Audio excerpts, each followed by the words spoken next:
Welcome back to another episode of the Blitz Break. I'm your host, Phil Rasmussen, and we're back with more news and updates and fun weekly discussion topics. As always, joined by my partner in crime here, Buzz Howard. How we doing this week, Buzz? It's all good. It's been a busy week, so I'm excited to wrap up the week and be here with you guys.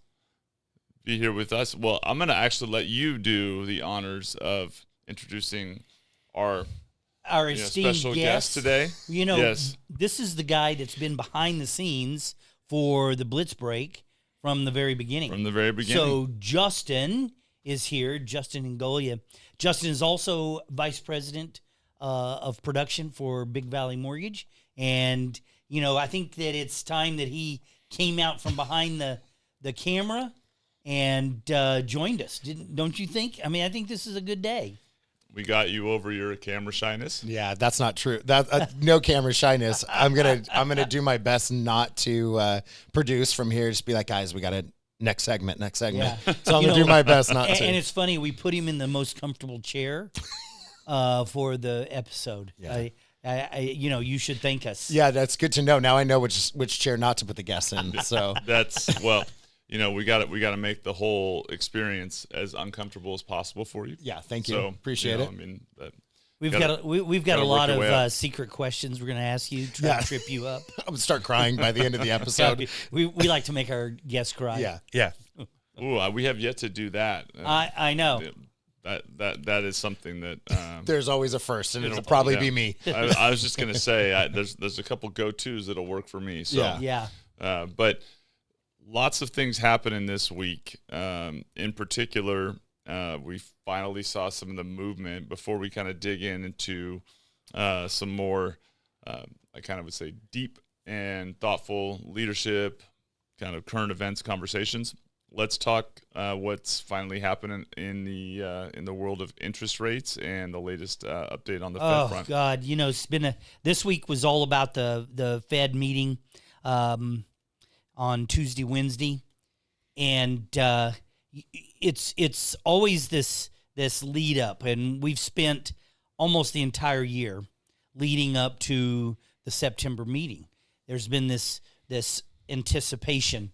As the years gone by, whether it's been employment or advances on inflation. So it was well thought out ahead of time, well planned that we were going to get a quarter point reduction in interest rates. And it happened as planned, no surprises as advertised. And the big challenge, I think, for most of us, especially in the mortgage industry and the real estate industry, and we touched on this last week with our guest, and I kind of warned. I said, the Fed rate and mortgage rates are two different things, and it's a problem for consumers because what they see is all this news. Interest rates are dropping. And, it's not a direct cause and effect. Matter of fact, a lot of times the long-term interest rates, we're more of a future type of market. Things that happen, we think they're going to happen, so our markets react. And so for the last, I would say 45 days to 60 days, it's been pretty much a lock that we're going to get at this quarter point reduction. So our rates have been falling, improving, in other words, for at least 45 to 60 days. Probably started as far back, if you really look at a chart, probably started as far back as late April, early May. And it's been this slow improvement of interest rates. And here's where the difficulty comes in, is on Wednesday, they came out of the meeting, announced that they're lowering by a quarter. Markets went crazy. Everybody was excited. Yay! Powell had his comments, and that's the important thing. Our market, the long-term interest rates, actually kind of ticked up, kind of deteriorated from where we were last week, if you will. And so it's confusing for consumers. We get all the calls now. It's like, hey, what do I need to do? Interest rates are going down. Can I refinance to a lower rate? Yeah. And it's really hard to then go, well, wait a minute. I had called you last week to talk about interest rates. This week, they're kind of inching back up. Let's hold and see. And it's hard to have that conversation to explain to a consumer. So it's kind of crazy.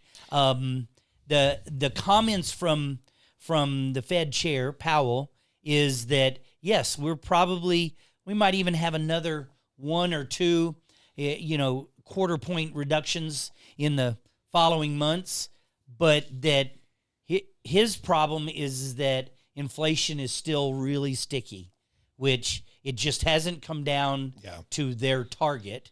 And so he's kind of steadfast that he wants to wait and see about inflation. Yeah, and it's funny, too, because like you said, you touched on there's two sides to this coin. Is the consumer side that the media is jumping on, hey, rates have come down, and everyone thinks confetti's falling from the sky. This is what we've been waiting on. Here comes the rates. Right. And then they call a loan officer, and they pick up the phone and go, hey, our rates increased today. Where it's like, it just becomes this two-sided coin, unfortunately, and it's hard that consumers feel like, well, how could rates go up if rates have come down? That doesn't make any sense. And you know what's even a double whammy, and a lot of people don't think about this, is your checking and savings account at your bank, they're most likely a member of the Federal Reserve. Right. And so if their borrowing overnight costs go down, that means that they're also going to lower the interest that they're paying you on your checking and savings account. That's right. So your savings earns less interest, but it's a real possibility that, like yesterday and today, our rates have kind of, like I said, they've kind of deteriorated. Not tremendously yet, still waiting and seeing, but our rates got a little bit worse. So it is kind of a double whammy. Yeah. And it's so funny because we had been warning about it for the last couple of weeks, at least on the Blitz break, that, hey, we think it's baked in. And we already are feeling it, and we're seeing the lift from just this idea of them being able to drop rates. Now that rates have dropped, it's like, well, we knew that was coming, and rates go up. Well, that's one of the things that is kind of a differentiator for loan officers, real estate agents that are veterans that know the industry and understand it, is how much are they actually preemptively having these conversations with clients. I know early in my career, before I learned, the bare minimum or whatever you want to call it to survive Economics 20 101. years, right?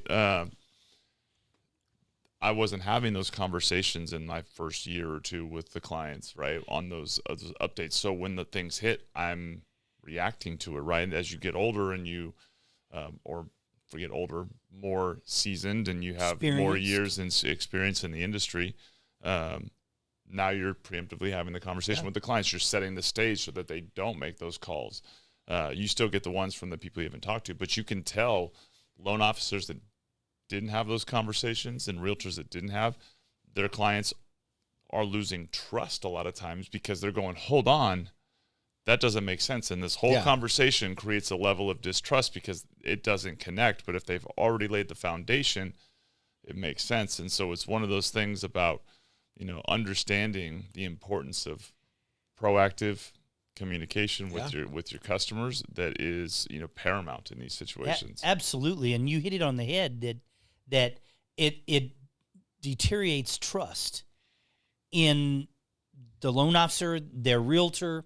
If you're not being proactive, if you're not already out there with your database and talking about these things as you see them on the horizon, that's where you lose the trust. And it's so hard because KFBK, is talking about interest rates have dropped. NBC, CBS, if you're watching the news, it doesn't matter what source, interest rates have dropped. And so the bad part is that people across the board, my car, maybe I can get a better car loan. Maybe I can get a better home loan.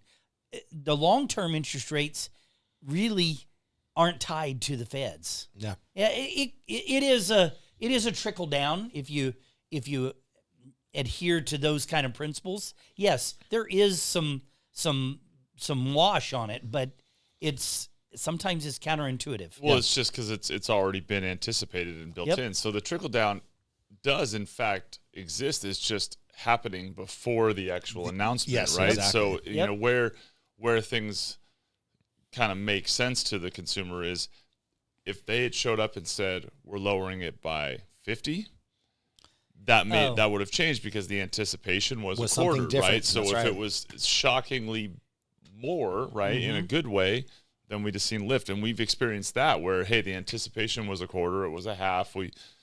Those types of things are what we expect. But when it's exactly what's already anticipated, it's been baked in, by the time weeks in advance. Exactly. So, I think that's probably one of the most important things in general. I mean, for any industry, any relationship, right, is demonstrating your knowledge in advance, being proactive in your communication. This is just one of those things that when you talk about what it does when the trust is, tested, it just results in, hey, I need to get another opinion. I have to go talk to somebody else because they need somewhere to go to validate that this doesn't make sense. Yeah, because it's not making sense. That's right. And sometimes the second person might say the same thing, but it's for some reason trusted more. Because have you ever? It's like getting I want a second opinion from a doctor. You're validating something they've already heard, and now there's a little more. Plus, they reached out to you after the fact versus if they were having communications with you beforehand. There's an element of why didn't you already tell me this, right? That's like very I should true. have known beforehand. There's all those things. Human nature, 100%. Yeah, and it's to bring in a sports analogy. They used to say that Wayne Gretzky was the best hockey player ever, and I think that there was this interview one time, and they said, "How is it that you're so great? How do you make all these shots?" And he says, "Well, to a certain degree, I'm not a hockey player, but he says I always skated to where I knew the puck would be." He says, so it's this idea of not being reactive, but being proactive and being somewhere where you can see that's going to happen. And that's what a good loan officer, that's what a good realtor does, is they skate to where they know where the puck's going to be. They're not waiting to chase the puck around. They're already there, talking to their database, helping plan. Even if you're wrong, you're helping plan and you're in place. So. Yeah, and I think it's kind of unique to this industry, the communication level that has to transpire between consumer and advisor. And I use that term in regards to realtors, in regards to loan officers, because as you're advising someone, the communication level has to be almost over the top because of situations just like this, because there's so much information that isn't always in context. Like, hey, rates went down, but in the context of mortgage rates, that doesn't mean rates have come down. And same thing, as mortgage rates come down, we've seen over historically, housing prices can come up because the demand is and it starts creating this effect that isn't necessarily anticipated, but without the communication from the advisor, it becomes the trust erodes. In it doesn't make sense. Well, that's the interesting part. Yeah, it's unique. Every time that we've had someone on the show and we've asked them the question, what do you tell someone that's telling you, I'm waiting for interest rates to improve? Yep. Almost every one of the professionals will say, well, okay, let's walk through this thing. Maybe they improve in 6 months. Right. But the house that was going to sell at this value in 6 months, when interest rates are less, there's more people coming in because interest rates are less. So there's more people wanting to buy this. 6 months have gone by.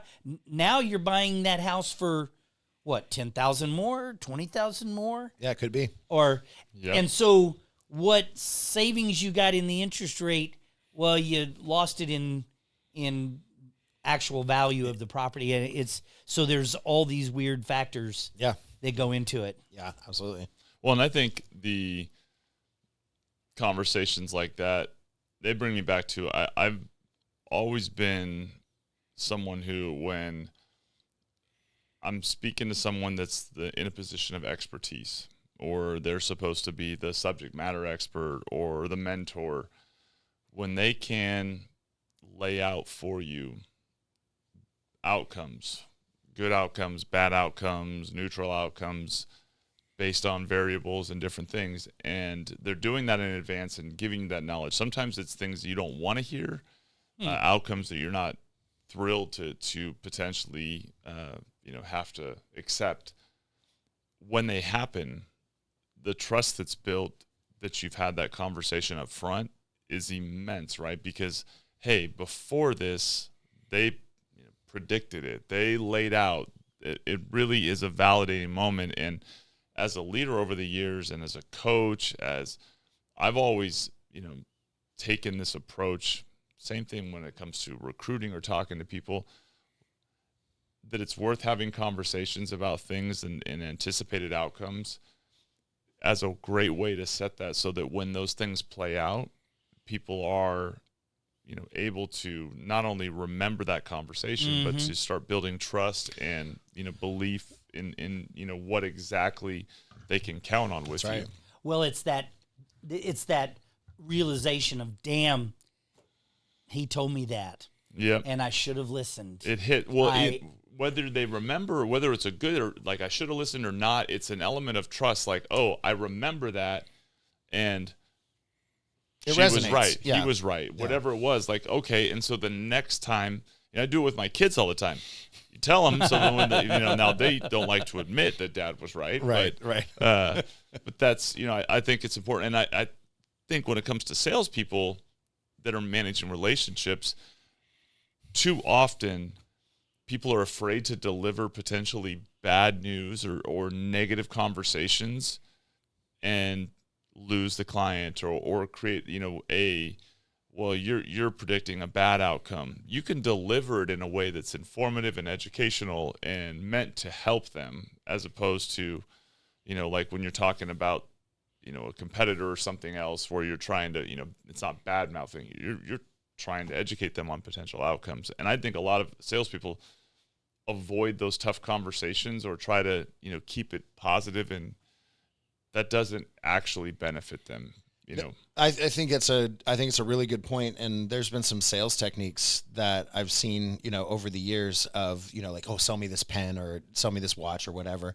And one of the best sales techniques that I've ever seen is when they go, well, I don't know that you need a pen.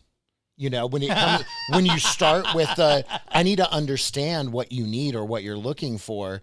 You don't, having negative, there was all that for years and years. We always heard on sales coaching that get them to say yes, get them to say yes, get them to say yes. And if they're saying yes repetitively, then when the sales question comes, they're going to say yes. Where it works in reverse too. If you get them to say no, get them to say no, but we're leading down a path of understanding of what the purpose is of the no's. Then when the yes comes along, of like, oh yeah, if I'm looking to tell time, I do need a watch. You're convincing yourself. I don't need to convince you. And it's more of learning who your customer is and understanding where they are. So then when that communication starts to happen, the trust and all is being built throughout the whole process of communication, that at the end of the point that you're trying to make, if you're providing a con to offset the pro, you're understanding the reason I have this potential negative outcome is because I have this solution for this negative aspect of what we're talking about. Yeah. So it is, and you should encourage individuals to communicate the truth and communicate effectively, but understanding, hey, present a solution or understand the situation fully and completely before before it's always has to be sunshine and rainbows. It can be the negative aspect of some of those things if you're providing the right solution. Well, and that's the reality. Human nature hasn't changed over time, no. Right? And but today's market, it's crazy to say we are rapidly approaching, holiday season here, like true holiday season. I know I had the Halloween decorations in my hand the last few days, and kids were anxious to get them out. But going into the end of 2025, there is so much talk, and we've talked a lot about the various aspects of social media and AI, but what human beings need and what our core, functionality requires that we, receive in terms of our needs.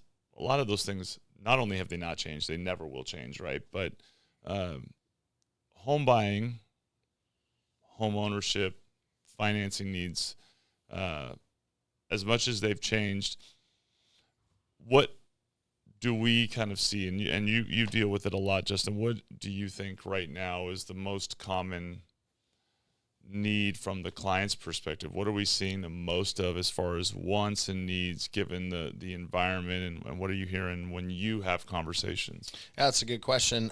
I ultimately think the biggest thing that consumers are faced with is affordability, especially here in California.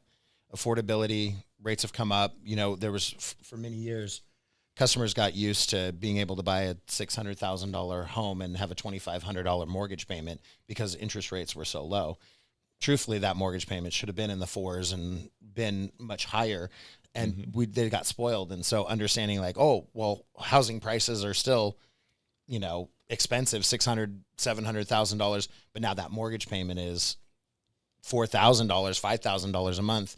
It's just a much bigger expense and eats up much more the budget monthly for consumers, and affordability across the board, Well, gas price. Yeah. Quite frankly, the income hasn't risen, And that's, yep.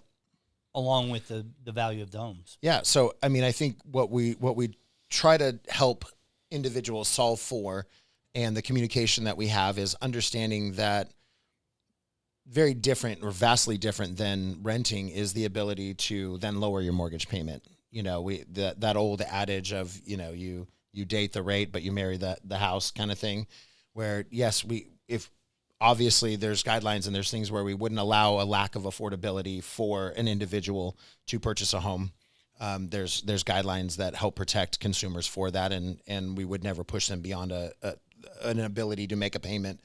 But you have the idea of that mortgage payment might start off at $4,500, but as rates come down or as things change, that you have the ability to bring that payment down and increase your monthly cash flow. And so that's what I think. I think affordability, and there's not really a way around it other than you just have to understand it. And some of the best advice I've heard and seen from, for first-time home buyers is, especially if they have an ability to save, we always encourage them, hey, save your mortgage payment. You don't know what it feels like to make a $2,500 a month mortgage payment.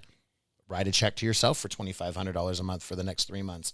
See how that feels. See, how comfortable that is. See how much that plays into your monthly budget. And if that feels comfortable for you, that's going to be the exact same. And it really gives them a sense of, I guess, ownership and understanding, like, oh yeah, that's a great idea. Plus you're putting money aside in savings, and helps them feel like, okay, I can do this. And so it's just one of those things where communicating, like we were talking about, and helping someone understand or see a different side of purchasing a home, and understanding the affordability can fluctuate and actually can improve over time while you're building equity.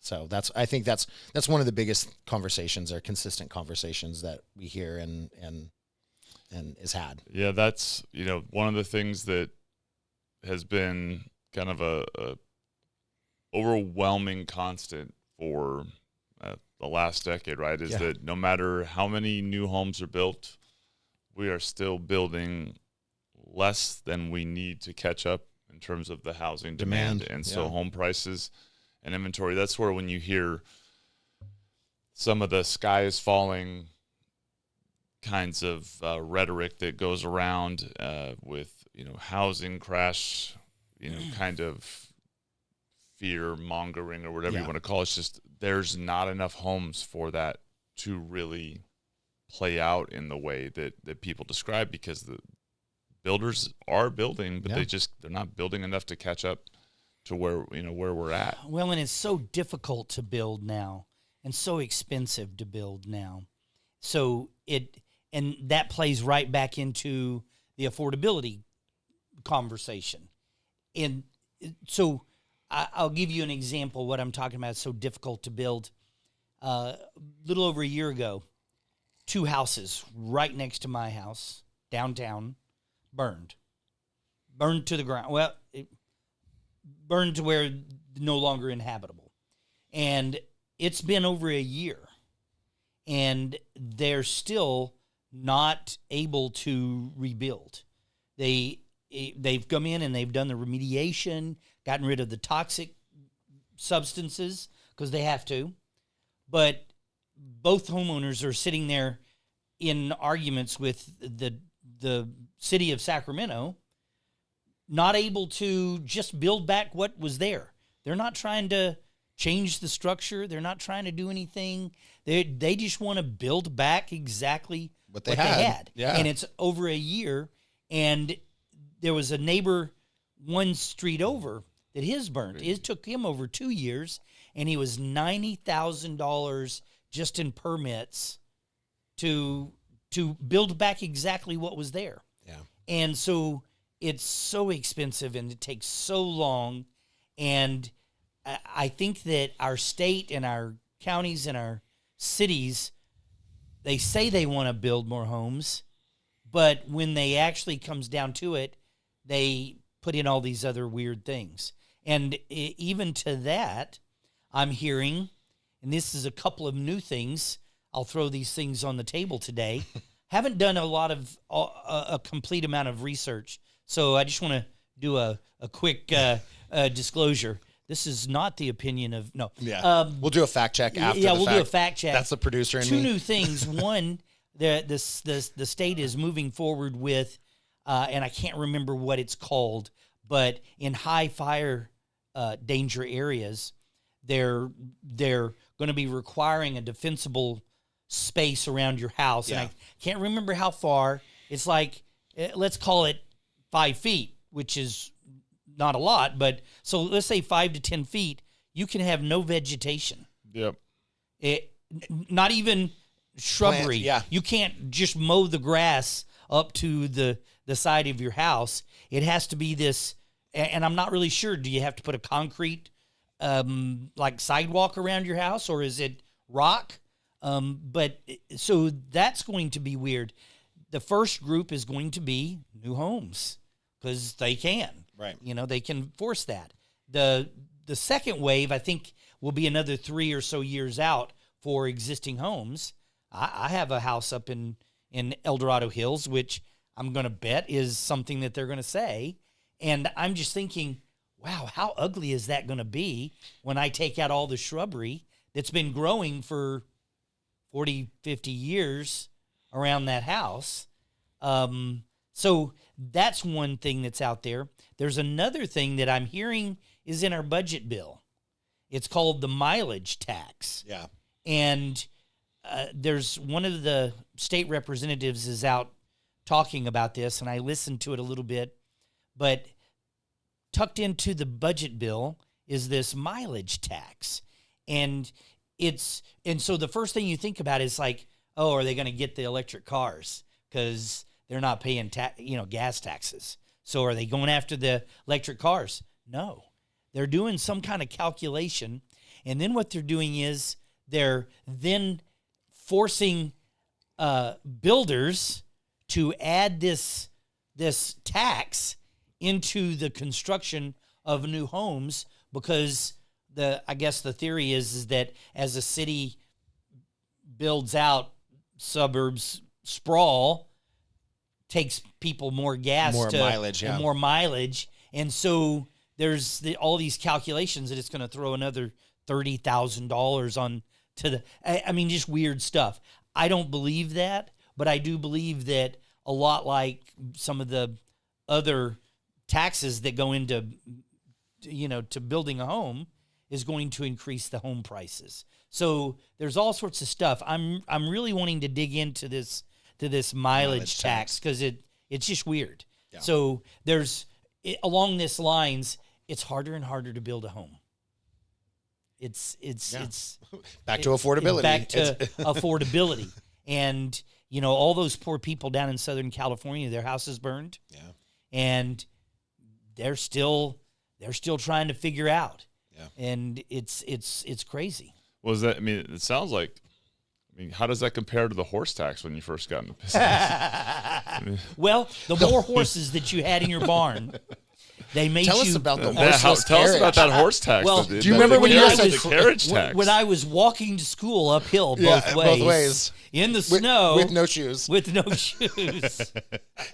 What was it like to have to crank your first car? Do you remember well, that? that's why I'm so muscular. Yeah, I got it. Said no one ever. Said no one ever.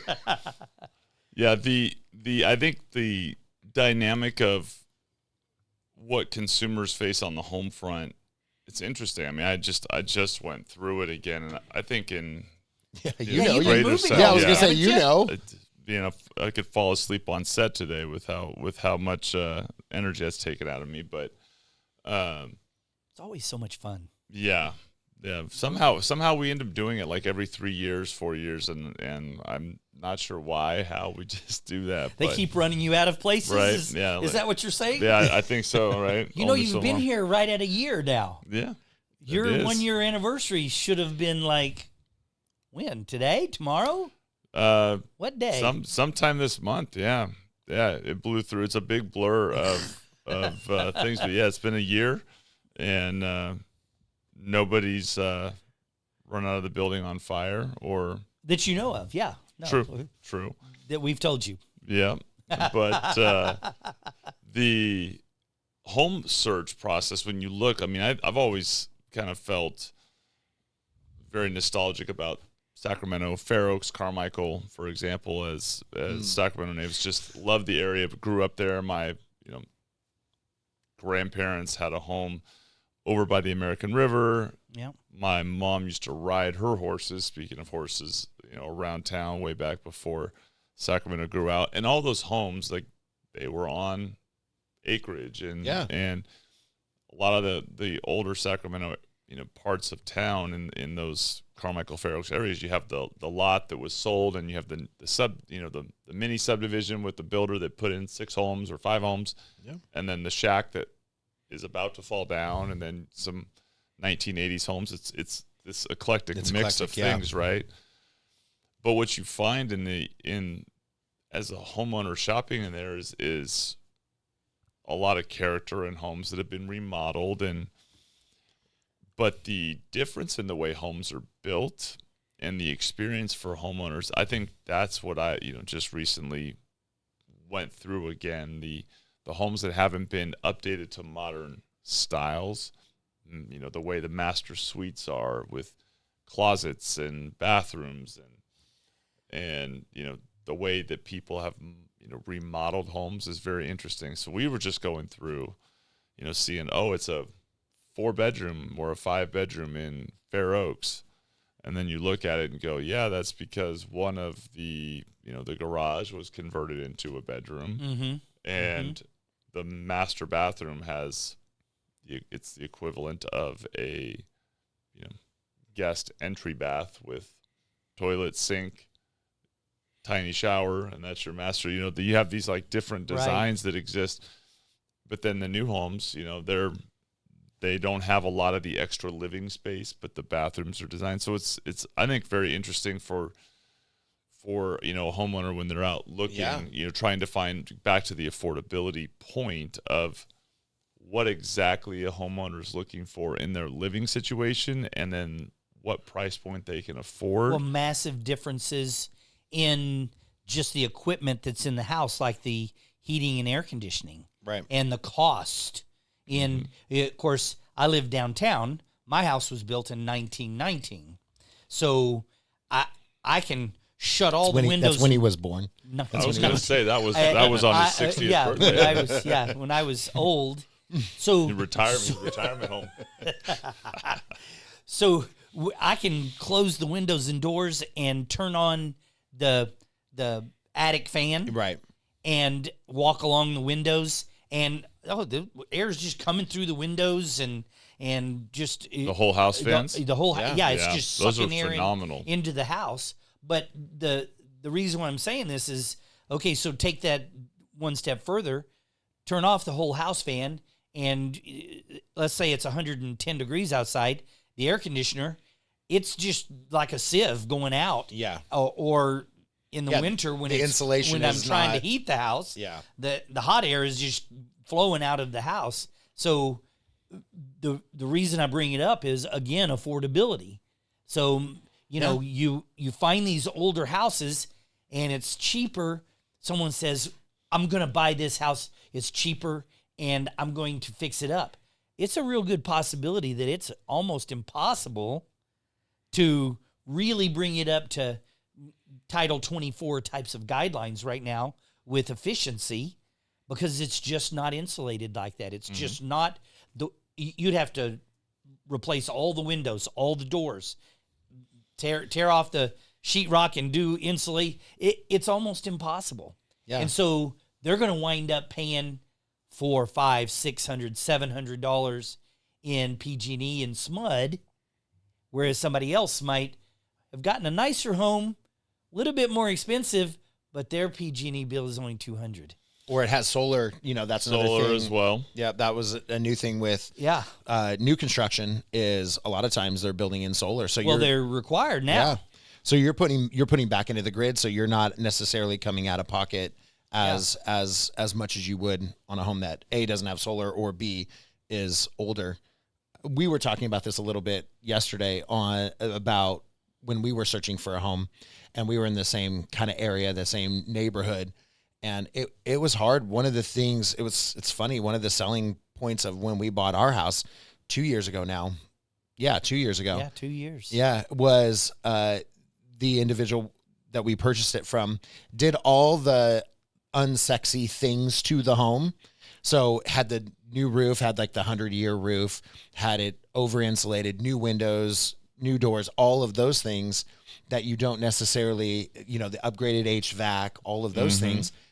But the home is still, it was built in the 50s. And so there's some very 1950s aspect. You don't have green shag carpet, do you? We don't. No, it has new carpet. It has new carpet. The kitchen was redone. That was a deal for my wife and I. But truthfully, all the things that we're talking about, that was one of the biggest appeals of purchasing that home was, look, all the things that cost some of the most money and things that help us save money in the winter and the summer were already done with the windows and the added insulation and all of those things.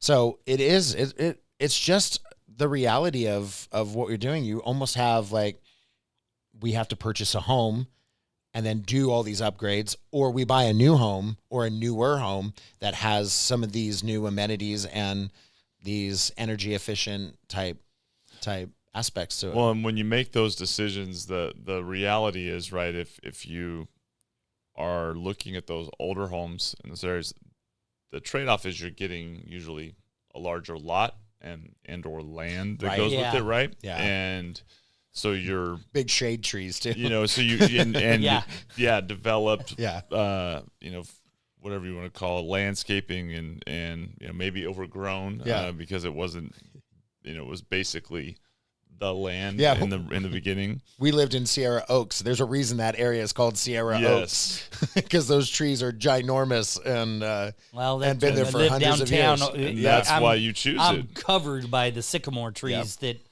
I don't know how tall they are. 150 feet. Yeah, that's huge. I mean, we moved to the house we just sold. We moved there post COVID. For the 3/4 of an acre. I got tired of seeing my kids. Like how rare that you can get 3/4 of an acre in town. And being, and to get the kids out of the house, got tired of seeing them on their tablets. But that was a 1940s home, and it was remodeled several times. Yeah. But man, you poke into the whole. I remember hanging a TV up and realizing that was not sheetrock and drywall. It was.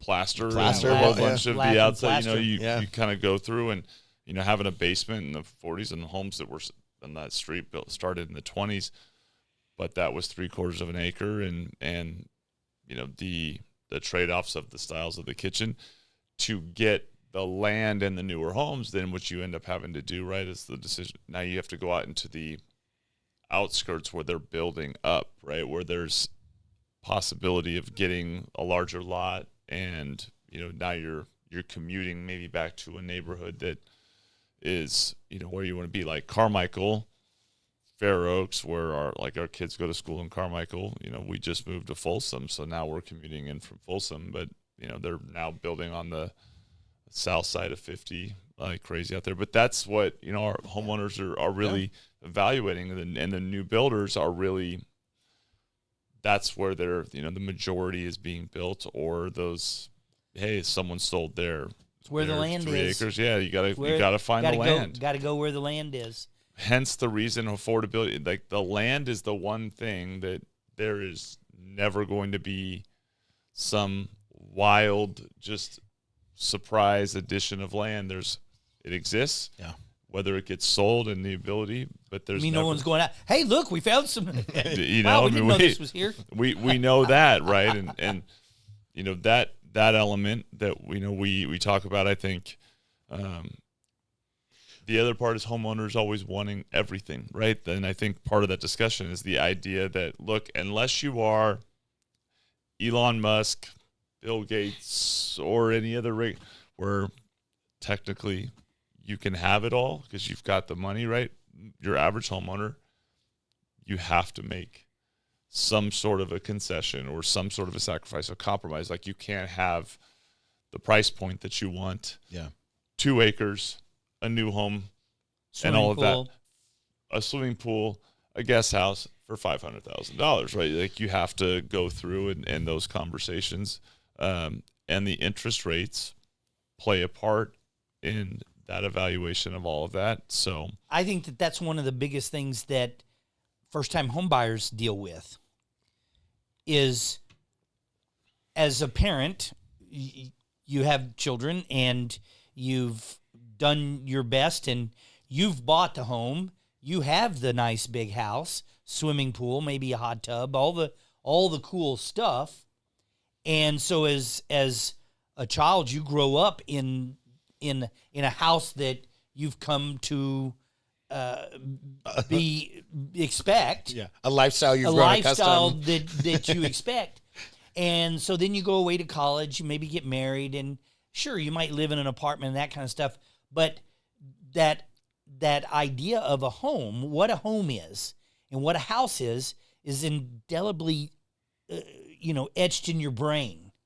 It's the same conversation with children about cars. When they're 16 years old, they've been riding around in their parents' nice vehicles. And so it's really tough for them to, it's like, well, I would like a car like I've been riding around in all my life. The same way with a home, it's that realization that, well, wait a minute, I can't buy in Granite Bay, and I can't. What do you mean?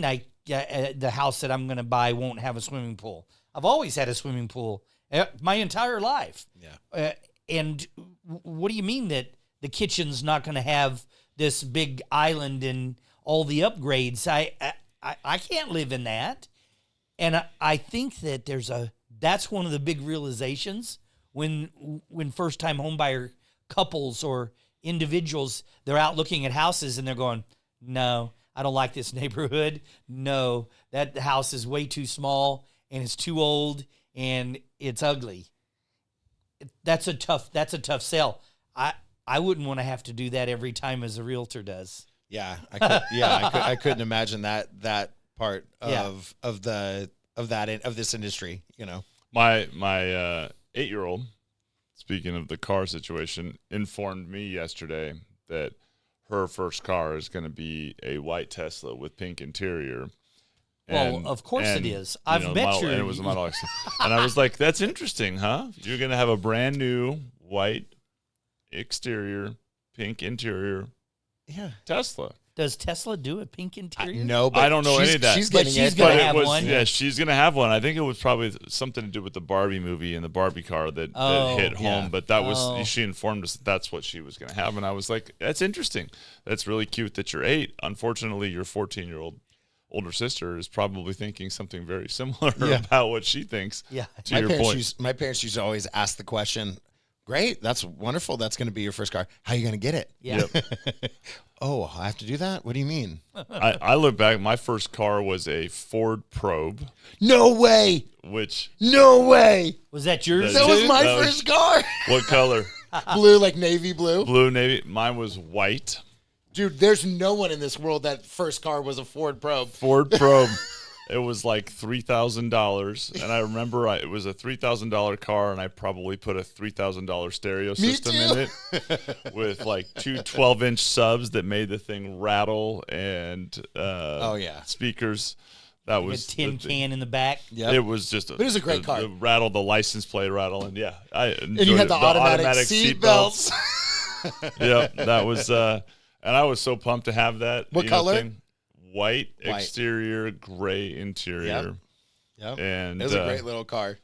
and then I got a custom license plate that my aunt got me that said 10 for 3. That was my number from basketball, and man, I was pumped Yep. to be driving that Ford Probe. I remember the day I picked up my car. And By far one of the goofiest names for a car when you Worse. actually think about it now. Looking Ford back, Probe. yeah. Yeah, I know.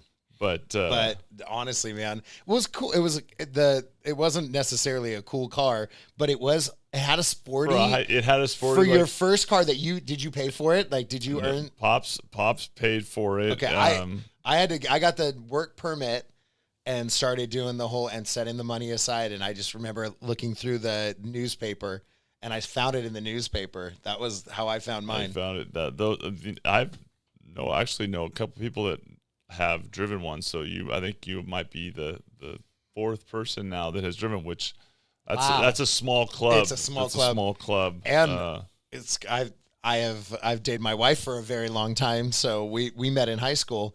She rode it. She rode in that. So she counts too. You guys went out parking and going to the movie theaters. Two door. So Two doors. It is a 2-door, and that back seat. I stuffed 3 people back there because we could actually have passengers back then. Yeah. But that catches my attention. I feel like the old man talking when my kids are talking about the cars they want to drive. I'm like, man, I was elated to have my pumped. Ford Probe. Like, and then my upgrade didn't come until college, and even then, that Probe, I still wish I had it, to be honest, because it. You guys don't even want to know what I drove. You didn't Was it drive. a truck? Was it a truck? You were It was riding a horse and buggy. I was a horse and buggy. It was a 1953 Chevy pickup, and you're talking about the interior. It's like we had seat covers. Yeah. I'm not sure what the interior was originally.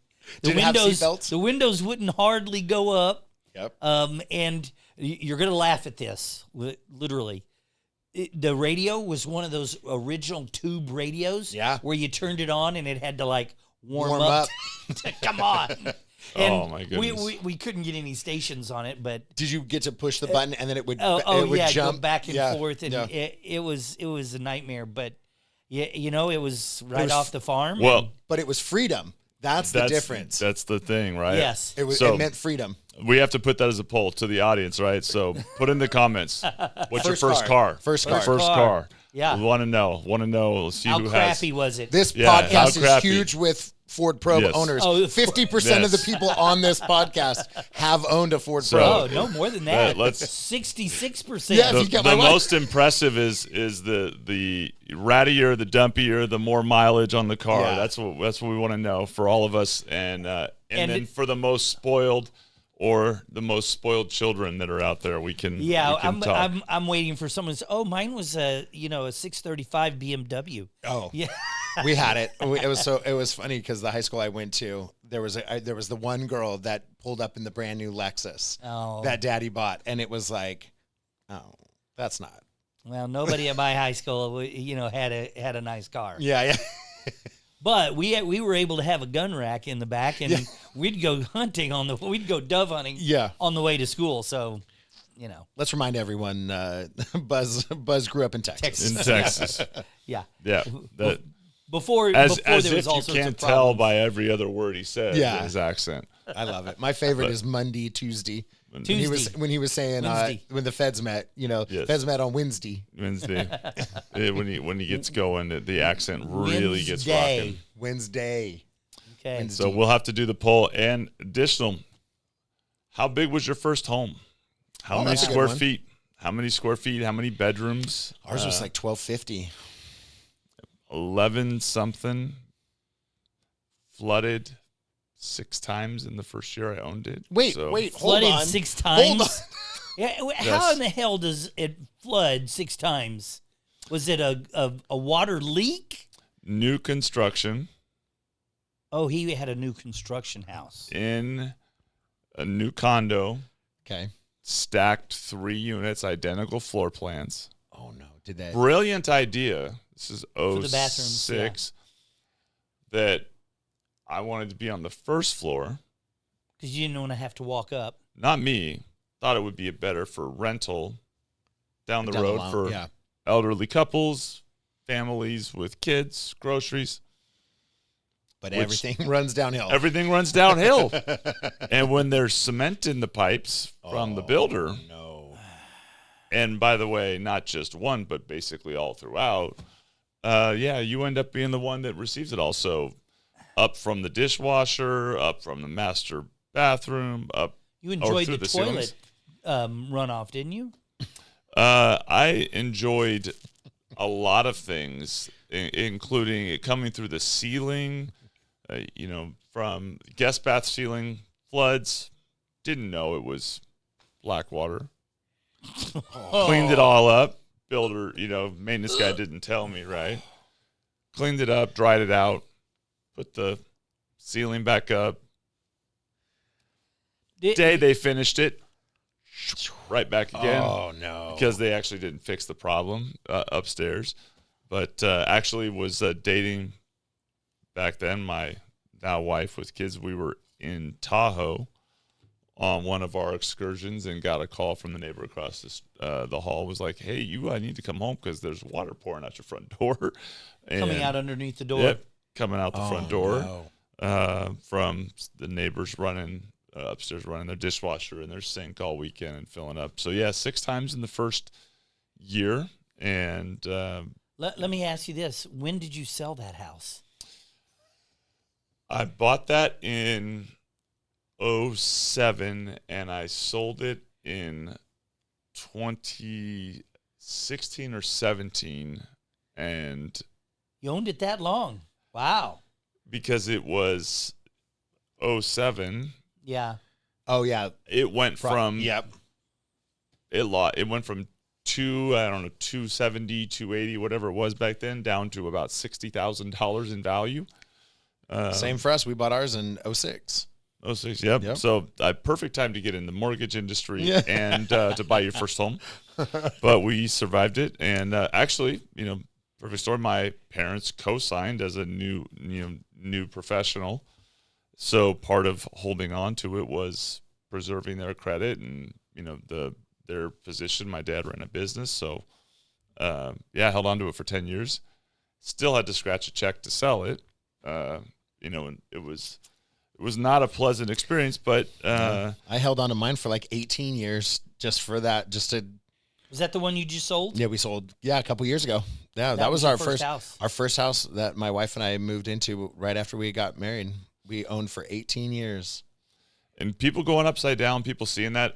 We talk about this a lot, but there's an entire generation of kids that grew up with parents who went through, the housing whole crisis. real estate Yeah. and housing crisis. That part of their apprehension and their fear was Yeah, I agree with that. repeating what their parents I went don't through, want right? I don't want to go through what my parents went And not realizing and understanding maybe all the logistics around it. So having a lot of caution around making a quote unquote wise decision around that. Definitely a lot more of a conservative mindset, from people that went through it. I look at it and think from the standpoint of, a homeowner, right? Even that home today is still worth more than what I paid for it in '07. Yeah, and it's just longevity. But those types of things certainly are rare. I mean, we've talked about this a lot. Homes in general, are going to increase in value. The data is undeniable in terms of the charts, the ebbs and the flows. But length of time owning homes, we were just talking about that. That's another element that I think is interesting, is how long people are staying in homes. Yeah. Continues to change. And I actually haven't looked at the data recently as far as how long by market, but are you guys seeing any trends? Are you seeing or hearing anything different? Because people are far more mobile these days in terms of jobs with being remote, which technically allows you to stay even as you switch companies in some situations. And I think even the remote aspect is starting to change a little bit, because I'm hearing a lot more of these. It's more hybrid, where you're starting to see, I mean, we're experiencing it in our family. My wife just started a new job where she was strictly remote, and now she goes into the office 3 days out of the 5. And man, it changes the dynamic of at least our home, because the kid pickup or things like that. When you're working from home, you can take the 5 minutes to go get the kids and then come back and continue working. But when you're at the office and you're you're not at home, there's you have to coordinate that, and it changes. But I have heard, to your original question, the old staple was it's about 7 years that people stay in their homes. But conversations that we have and we see is, I think that number is decreasing. I don't think 7 years is as consistent as it once was. Well, when we sell loans into the secondary money market, a big part of the back end profit, if you will, the margin, is how long the investor, be it Fannie Mae, Freddie Mac, whoever, how long they calculate that person is going to make interest payments. Obviously, it's a 30-year loan, but that investor can't believe that they're going to make interest payments for 30 years. They have to do a broad calculation that says we should make this kind of profit off of this loan. So therefore, we can pay X for this loan. California has always been the least area in the entire United States. So as you package and sell loans that are based in California, those turn times have always been based off of more along the lines of about 5 years. Whereas if you're in Texas or Oklahoma or somewhere in the vast Midwest, does it extend? Southeast, they look at more along the lines of 7 to 9 to even 11 years in some areas. So a company that does loans there might make a little bit more for their loans as they sell them into the market. The reason why I bring this up is this exact question. How long are people staying in their houses? And it is going down, even in some of the Midwest places, as our country has become more mobile. You're seeing vast amounts of people leaving California and fleeing to some of the the key states, southeastern states, Texas, Tennessee, Florida, that type of stuff. People in New York fleeing New York and moving to a lot of those going to Florida, or to Midwestern states, and so their habits are starting to become this that migration habit. Yeah. So we're starting to see a little bit of that calculation change, which again affects interest rates. When I was going to say, and I think it speaks to the affordability that we talked about. Affordability. The reason I think a lot of that migration is happening is affordability, or even quality of life, bang for your buck. Right. Gas prices, milk prices, those grocery prices, those types of things play a role. So everything always comes back to affordability, because if you used to flee to Texas because it was more affordable, well, now some of the investors are going, well, wait a minute, we have to change interest rates on these loans because they're not staying on the books as long. And so it's all interconnected. It's all interconnected. And I believe that that this jumping around is causing some issues. As far as the work from home, man, I'm starting to see so many companies. Was it Elon Musk that said either you come back into the office or find another job? State of California, they were telling people we're going to get rid of you if you don't come in. Yeah. But then they said, okay, It's we're kinda going to do hybrid, some though. hybrid. Yeah. We're going to give you another 2 years. But some of these inner city areas like downtown Sacramento have been really hard hit because there's not as many state workers downtown Yeah. going to Walking around. work, then eating lunch, Yeah. and buying gas at the gas station downtown. That's true. That's true. So there's a lot of problems. Are we going to be able to fill up those commercial spaces? Yeah. I understand now there's some pushes in inner city areas in the state of California for landlords that have empty buildings that they can't lease them. They're going to start forcing them to redo some of those into affordable housing. And they're going to start trying to haven't heard house that. That's awesome. the unhoused. Wow. So there's, again, it all goes to affordability. It all goes to what are we going to do with all this property? Yeah. All right, maybe this is the producer in me, but do we have any other topics that you wanted to I cover? was actually getting ready to flip kind of into the I should have let you host. I leadership and apologize. motivational. I'd like to say I'm good at transitioning, but that would just be imaginary in my head. So, but the shift I'd like to talk. One of my biggest passions is going back to my sports career. I love coaching and leadership and motivation, but this industry over the last 3-4 years, it's been one that has presented a different challenge when it comes to that.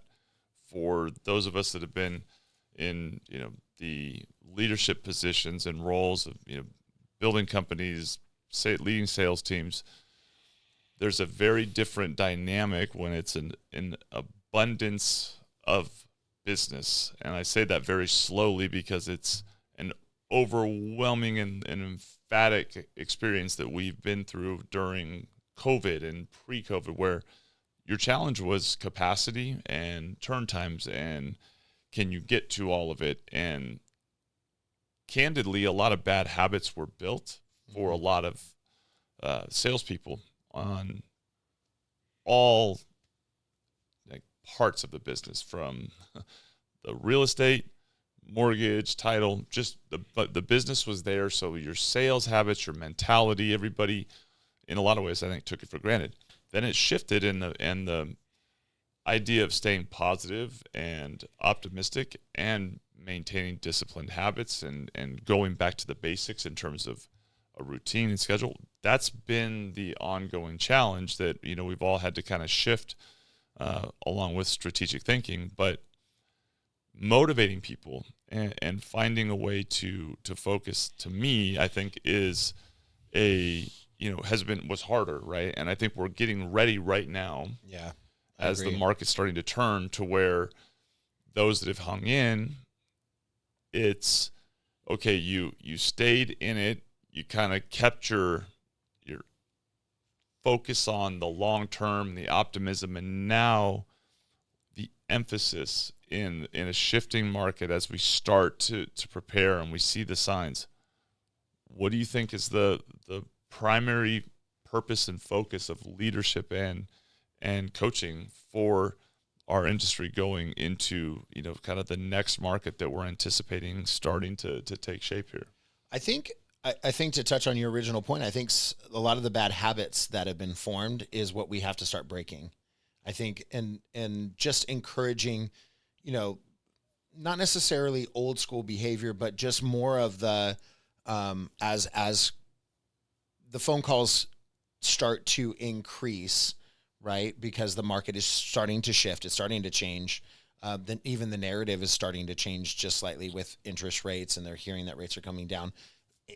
When that happens, the increase of phone calls starts to take place, And it's this idea shift that, hey, just because we're having conversations doesn't mean that we're actually tracking leads or creating leads out of these conversations, because we've gotten into these bad habits that it's just the phone rings, you answer the question, you move on with your life, because they're so few and far between that no one's truly asking or looking for buying questions or looking to purchase homes. We're just answering these questions because the market has been so different, over the last 3 or 4 years. So I think one of the things is starting to encourage, recognizing those bad habits, shifting the behavior, and getting back to the right habits of understanding that, hey, conversations need to be tracked, leads need to be tracked, followed up on, invested in, way more than we just haven't had the leads, I think is really what I'm trying to get to. Yeah. Is we just haven't had, those phone calls are, if you're having 5 phone calls in a day and you didn't have 5 phone calls in a week over the last 3 years, that those habits are like, well, I don't know how to deal with 5 phone calls. What do? I have 5 people that might want to do something. And you get a lot of times in this industry, you get caught up in the minutia of dealing with the one issue that you may have, or the one loan file that might be coming up, or the one listing that you have as a real estate agent, and not recognizing like, hey, I can continue to, it's a pipeline industry. I can continue to grow that pipeline by following up on this listing appointment, following up on this potential, lead. Well, I think one of the things you're talking about right there is the idea of you've got one egg in your basket. Yeah. And you're going to babysit and over babysit that one egg. Yeah, that's what we've done. Because it's the only egg. Yeah. Instead of I've got a whole bunch of eggs in the basket. Yeah. So I think that people tend to, what would be a good word? Obsess. Yeah. Over one facet. Whereas before, yes, that's a problem. We're here to solve problems. I'm going to work on this while I'm also doing these other things. And now that one problem becomes all-encompassing and brings everything to a halt of your day. So that's one bad habit. I do think that these kinds of markets that we've been in, you have, first of all, you have a lot of the old seasoned LOs that they think, and this was one of the bad parts, is this is going to be short-lived. It's all the stories that we've been told from everyone. What's a cyclical? It's 2 weeks to flatten the curve. Right. That wound up being 2 years. Sure. It's this inflation is transitory. It's not going to be there, which here it's been for 3 years. So I think a lot of times everyone thinks, oh, you know what? It's just a slowdown. I'm actually going to take a deep breath. I'm going to take a couple of vacations. Got money in the bank. And so I think that a lot of times even good producers kind of set back, and now they're finding themselves, they're kind of back at square one. Yeah. And we've probably, as an industry, not done a really great job of keeping everybody at peak activity. Don't take the foot off the gas. Don't go out and take 14 vacations, even though you have the money. Go ahead and continue to work your business. Get on the phone with your clients. Help position them in case of lower interest rates. Yeah. Work with them on fundamentals, like maybe you need to refinance because you've run up all this debt over here. We have, $1.8 trillion in credit card debt out there at probably 20% interest rate. Yeah, on average, share. And even though we've been at 6% interest rates, that's probably still better than 20%. And so you've got to continue working the basics, working your databases, expanding your databases, yeah, and working the fundamentals, which I believe that we've probably not done as good of a job of that. The other thing, I think real estate does a better job than lending, but we've not been replacing the new blood as much as we probably should have. In other words, when was the last time that you really saw someone that was brand new to lending? Really tough for them to get started in this market. And so we haven't seen the new blood that forces pushes the industry forward. We have seen, we've interviewed a few really young realtors that are out there killing it. But again, I think that as leaders, we need to find ways to bring in new blood to come in and backfill. And because all of us right here, we were all new at one point. Yeah. Someone took a chance on us. Yeah. Well, before I say anything, first off, database is one of those words that I can see and hear you are from Texas. Every time you say database, I'm like, man, that's Texas. But agree with all the points both of you said. I think the element that's important, the bad habits that everybody developed were really the tendencies to go away from the discipline of doing the things they were not comfortable doing or didn't like to do, right? When you have so much business that you're making enough money, you're not, many people did not challenge themselves to do the disciplined things to maintain and preserve. So they're doing their loans and they're not doing a great job of maintaining contact with their database after, right? So they're not maintaining the relationship and communication and a system to really stay on top of those relationships. Or they let go of their referral base with their strategic partners because they were doing so many refinances. They did a ton of business and they weren't great about the customer experience because they were churning and burning, right? Like you can go through a list and all of them were tendencies based on the scarcity was in their time and the abundance was in the opportunities and the income. That created those bad habits, lazy habits, or a lack of urgency. And over the course of the last few years, what you've seen is those that really were disciplined and were really ambitious have grown. There's a couple producers that I worked with during the heyday that were growing. Patty Goodspeed's a friend of mine. We worked together. I watched her grow through the good times and continue to grow, that had the discipline to just stay the course. And then you saw some people who fell off the face of the map. The habits that now have had to be rebuilt with people to survive, right? Calling, driving leads. A lot of loan officers really stopped seeing their job as generating leads because their database was feeding them so much because they woke up and they went, I wouldn't even say they went to work. They just rolled out of bed and they got business. So they've now had to learn how to generate new leads, build strategic partnerships, rebuild them or replace them for the aged out ones. Absolutely. Those are things that have, out of necessity and there being less business or a need to expand your reach, you've seen a lot of that development. So to me, the trick is, and the priority for leaders is that we maintain those as the market turns and we don't allow any regression.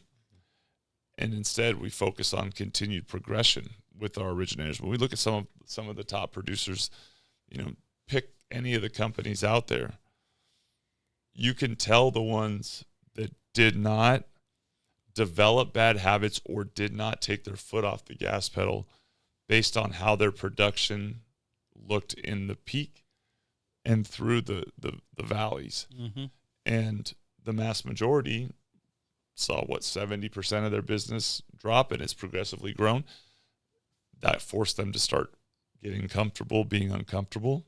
Now we're back to an opportunity coming forward where, yes, you are going to have days where you actually do have a lot of business and your issue is time. But what do you do with that environment again? Do you maintain your discipline? Do you not allow yourself to get lazy with your database?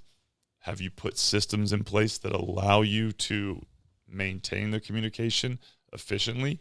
Those are all things that I think at this point we're now ready to lead through. And ideally, a lot of our people have already laid that foundation and they can execute it more efficiently. Mm-hmm. But even in the areas that they've now maybe positioned themselves and set up the systems, you still have to maintain a discipline on what are you doing during your working hours to generate new relationships and so have new conversations, and whatever that looks like. Yeah. Everyone's gap, everyone's regression, everyone's kind of loss in productivity could be slightly different based on our habits. But ultimately, whatever that is, you still have to figure out, how am I going to grow new business and build new relationships? New relationships are still networking. Networking 101, database communication, building a presence. We've talked a lot about social media and communicating through the Blitz break here, but figuring out a way to convert those into personal connections where people get to know you. It's huge. Is discipline, right? You have to do it every day. So that, to me, from a leadership perspective, and a coaching perspective, it's really to help people stay with those things. Remember how important it was at your toughest time, so that when you are starting to feel successful or you're starting to feel the tide begin to come in, that you don't revert back to some of those things that put you in a position where you're like, I'm going to pay for that down the road. Yeah, I also, I think we forget too, as originators, how rewarding it can be to grow those new relationships too. Because you find the commonality, or you find, aspects about the business that you share with that individual. And it's never fun to do the hard work of cold calling and doing all of those things. But growing those relationships, as that relationship grows, then that call no longer becomes a cold call. It becomes something that you enjoy doing. And we always, you look at the negative aspects, or human nature says that we look at the negative side of like, I don't want to make that phone call.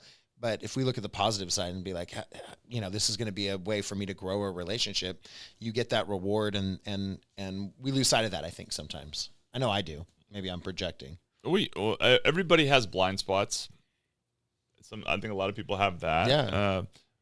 As I think leaders in this industry, because the industry's really, the foundation's been laid, right? There's the big companies we know that are essentially working towards isolating out the originator, because they're one of the most expensive parts of the transaction in terms of company.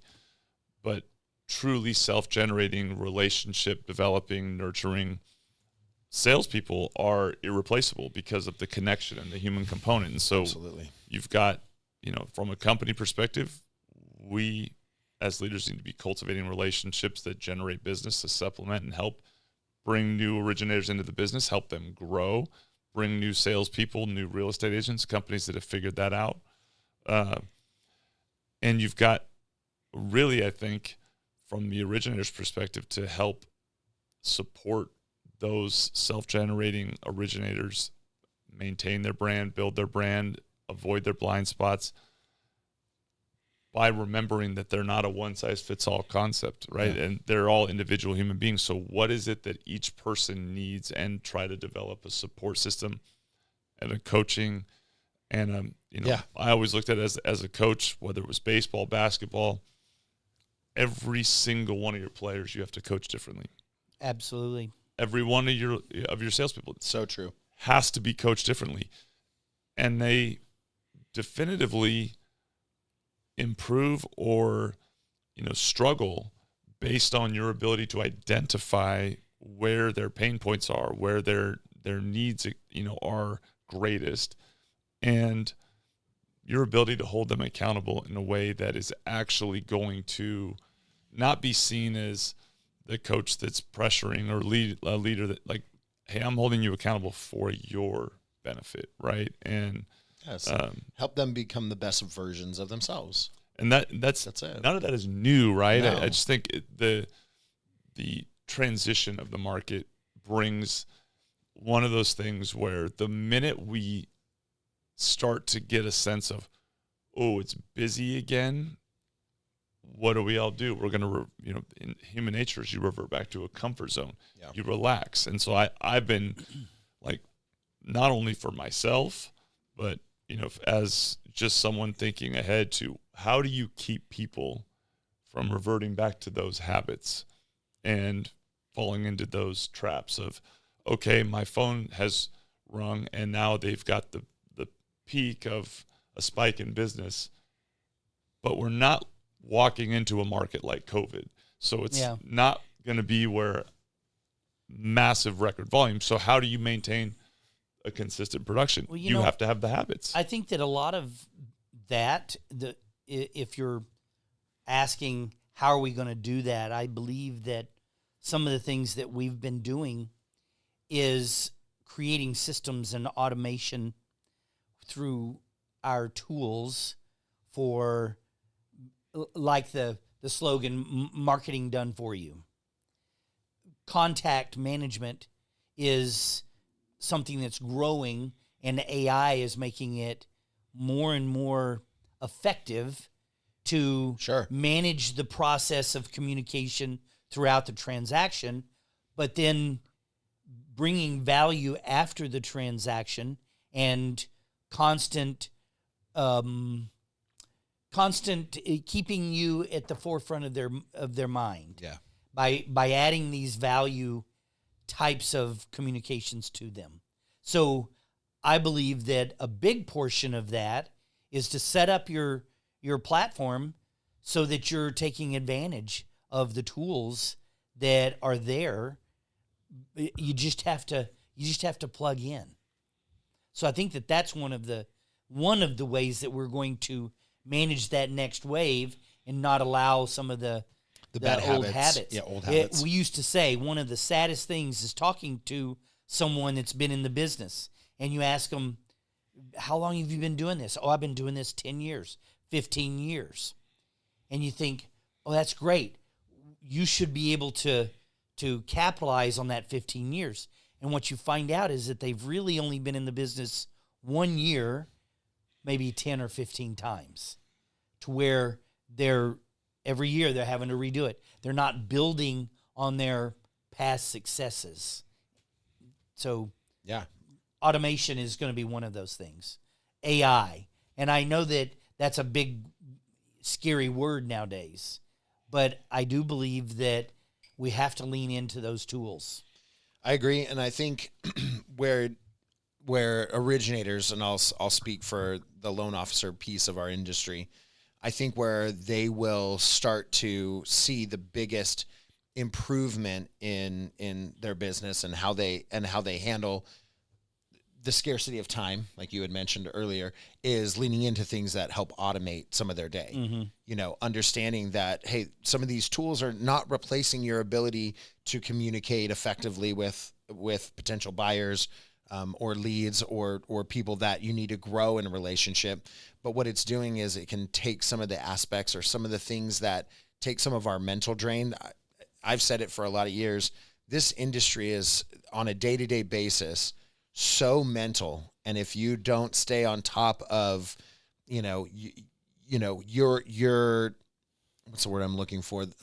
It's not mental health, but if you're not staying on top of controlling your day on a mental, you'll get sidetracked so very easily because it's so many, squirrel over here because you answer that email or a problem arises or something comes up or I need to return this phone call, where if you're sticking with automation and you're sticking with a consistent plan for your day, then you're accomplishing what you set out. I know Phil said it before in the past. If I might have 20 things on my plate, but there's 4 things that I absolutely need to accomplish today. And if all 4 of those things are not accomplished, I did not have a successful day.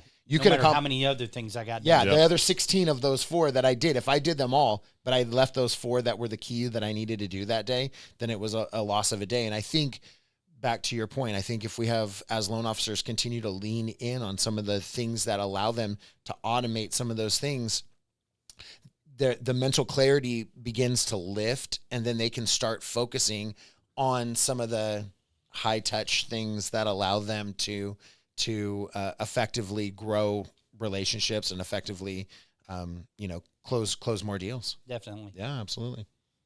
That's the beauty of human beings is that no matter how much of the technology, the things evolve and change, right? There's still the component of what we as people want, and it's just figuring out how to use it. And words like discipline, consistency, priorities. There's a reason they keep being brought up. They exist for a reason. I mean, understanding and clarity around what your job is something that I think, again, people are not always, I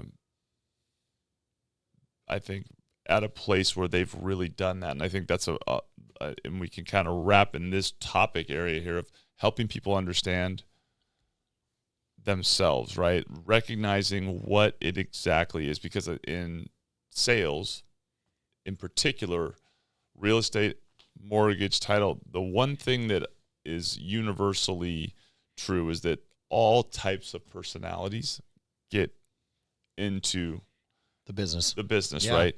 Introverts, extroverts, people that love running numbers, people that are intense salespeople, right? They just want to generate leads and have conversations, and they're not very detail oriented. You get this wide range.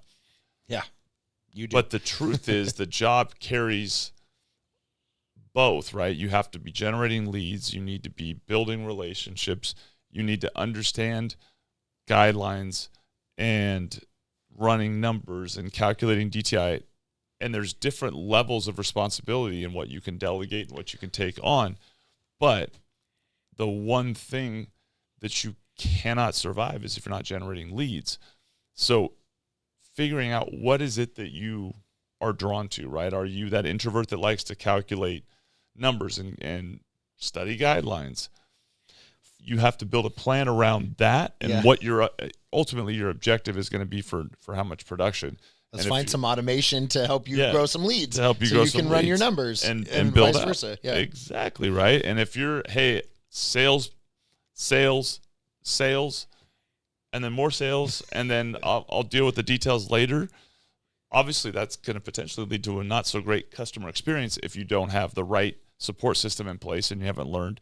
But because there's such a wide range, again, helping people be clear. First off, let's get real about your strengths and your weaknesses. That's right. Let's make sure we're serving the customer first, taking care of their needs, making sure they are not only going to have a great experience, but you're doing right by them, you're protecting their interests, and then let's build around you. I mean, to me, that's probably been my favorite thing in the course of my career.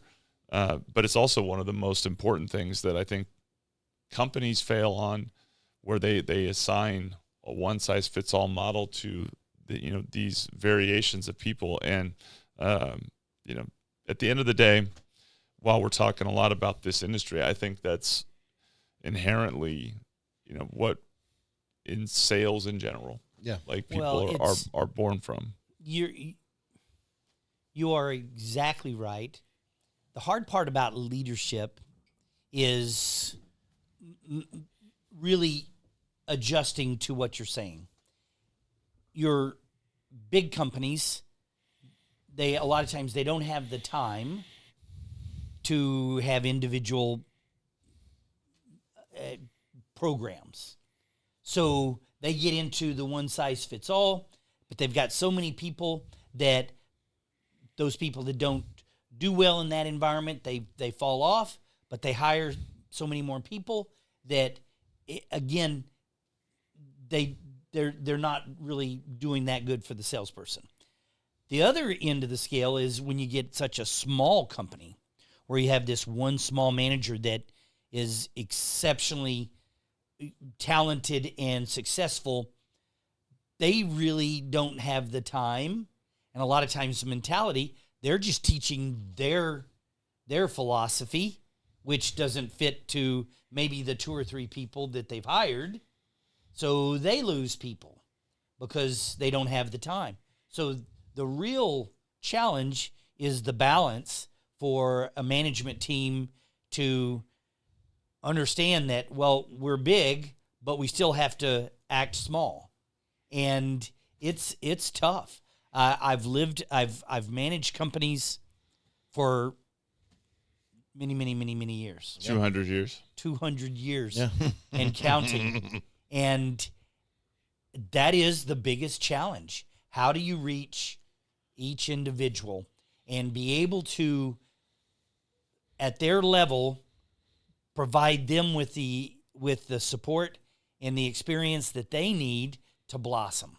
It's incredibly difficult. And I think that speaks to your leadership style too, that you value that you want to see the individual grow and become the best version of themselves. I think we all share that. I think a core item that drives each and every one of us is, I want to see people grow. I want to see people get better every single day, because if you're becoming the best version of yourself, it's just going to cause your business to flourish. And even if that flourishing becomes the best customer service for a single customer, that's still the best experience that customer was able to experience because you invested in yourself and you became the best version of yourself.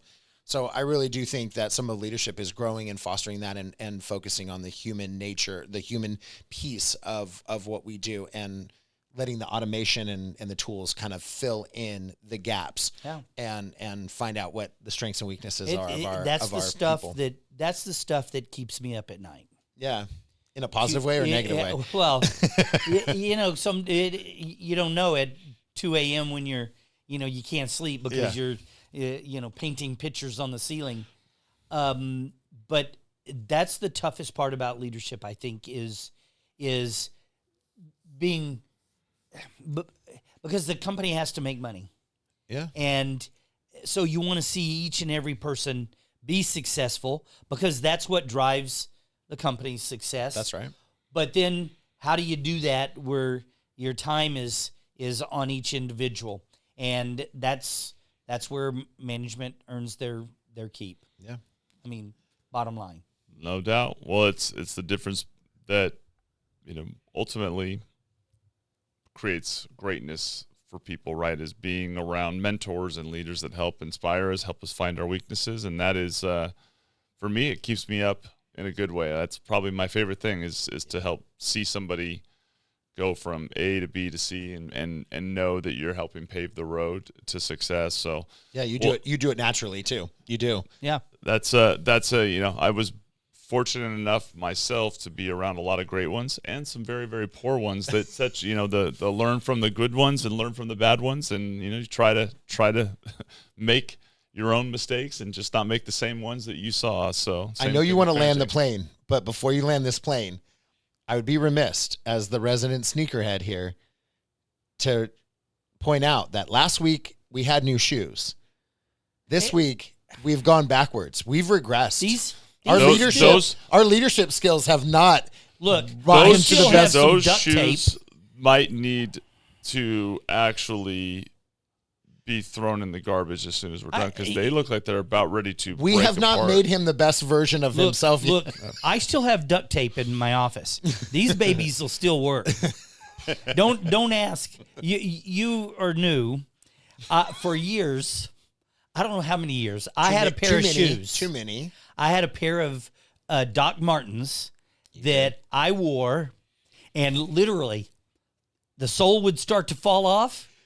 And I'd take it back to my office and I would super glue it back on just to make everybody mad, because everybody made fun of it. And the worst part was when it would rain outside, my feet would get wet because the soles had holes in them and all that. But I refused to get rid of those shoes just because everybody mentioned it. I'm so sorry I brought this up. Right? I should have never brought this up. Tell him the truth. Would I not be in there with the super glue going, okay, I'm putting this sole back on? He would also complain about his feet being wet from when it was raining because it got holes in the bottom. That explains a lot. Yep. And that A lot of questions are answered. Go ahead, land the all plane. right. Go ahead, land the Before plane. we leave, so next week is there's more numbers coming out. Next week is the PCE, and that's a number that the feds look at all the time for their real gauge on inflation. So next week is all about the PCE. So that'll be on Friday next week. Okay. Well, We've even lost our logo. That's how long we've gone. that's right. Well, another episode of the Blitz Breakdown. A pair of shoes going in the garbage as soon as we're done. And thank you, Justin, for coming out from behind, coming out of the closet, if you will. Oh, boy. You're going to open up a can of worms. And coming in front of the camera with us. Don't you think he was great? Yeah, fantastic. For the record, there is what is There a is closet back there. right there. Yeah. Yes. Just to be clear Yes. on the terminology. Can't that you're take Buzz using. anywhere. Nope. But, We're done. We're done. Signing off. Make sure you put the comments in. First car and size of your house. first house. Very interested. Thanks for tuning in. Hope you got something interesting out of this week, and we'll see you next week. Have a great weekend.